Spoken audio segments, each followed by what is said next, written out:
first thing I want to note is what is the difference between the two. So a calculated column is a field that has a defined formula. So based off of other fields or calculations for a specific table, we're able to add our formula and set that what that calculation is going to be. A roll-up column, on the other hand, doesn't do the calculation, but it provides you an aggregate value based off of related records. So that's the key difference here. The calculated column is based off of columns that are on the actual table itself, but the roll-up can be for related tables. All right, so let's actually go into our environment and look at how we can create this. So what you're seeing here is the actual contact record itself. So this is where I'm going to be creating my roll-up column and my calculated column. I will first start with a calculated column. So the first thing that we're going to do is we're going to create a calculated column for a field such as the age. So on this contact, we're able to see the birth date field for this contact.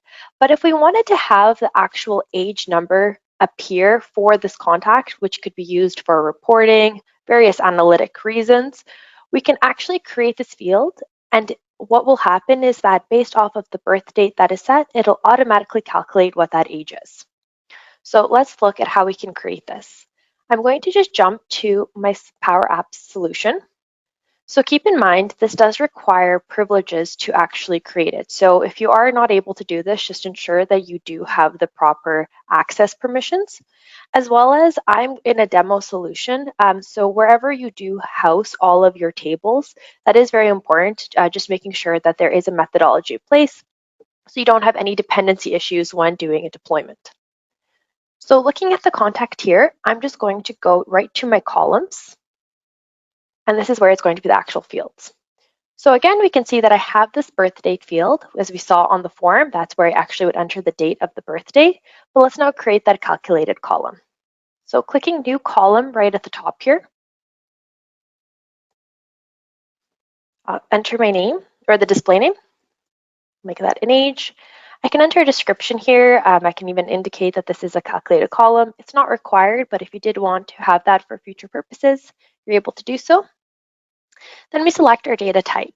For the purposes of age, I am going to just do a whole number because I do just want to know what is the age.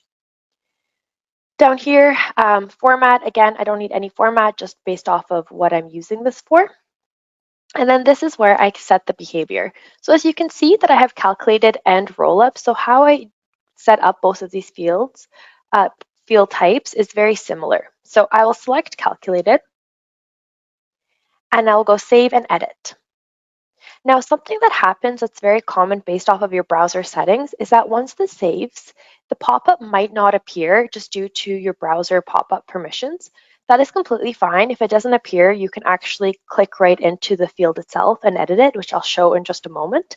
But just making note of if you do save and you don't see a pop-up appear, it likely is due to your browser. All right, so I did have it appear right away. As you can see on my actual solution itself, I do have the age right here. If I did want to edit that age, I would just click on age and I would just have a button to edit it. So I can show that right now. Age, and then here I'm able to edit that field. So if it doesn't pop up, or if you do have a calculation that you need to update, you are able to update it. You're not set with what you have there. So let's just give this a moment for this to load. There we are. All right, so this is where we actually set the conditions for our calculated field.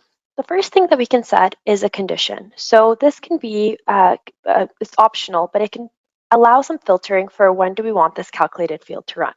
So for example, for a specific case, I can say if, and this will be my current entity, which is the contact.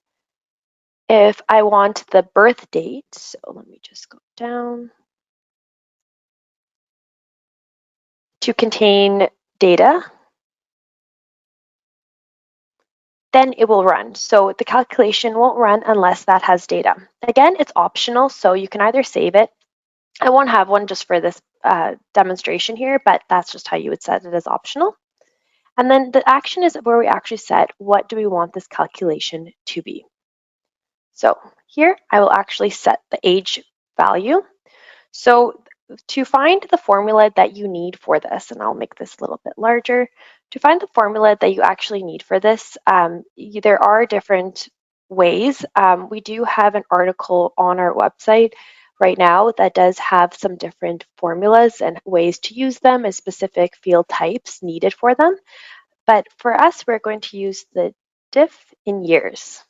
So what we're looking at here is we're finding the difference in years between right now and that individual's birth date. So we have the different years, and then we'll start adding what that field is. So we have the EBS birthday. So I'm setting that birthday. And I want to find now. So as soon as I start typing it, I'm able to see now. So what we have right now is find me the difference between today's date and the birthday. I just hit the check mark, and now I can save it or save and close. I'll just go save and close. All right, so now we've set what this calculation for this age field is going to be. Now let's add this column to the form. So I'll go to Forms. This is my column, or my form, sorry.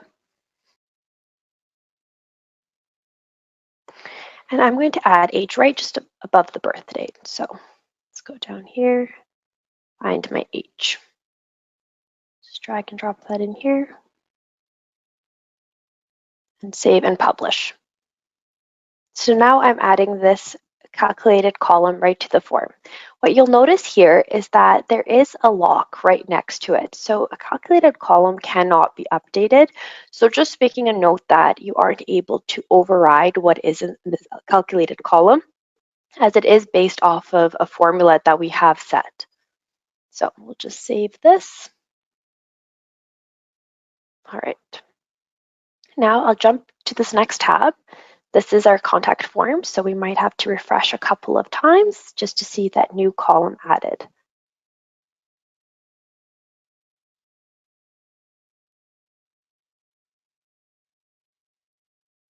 There we are.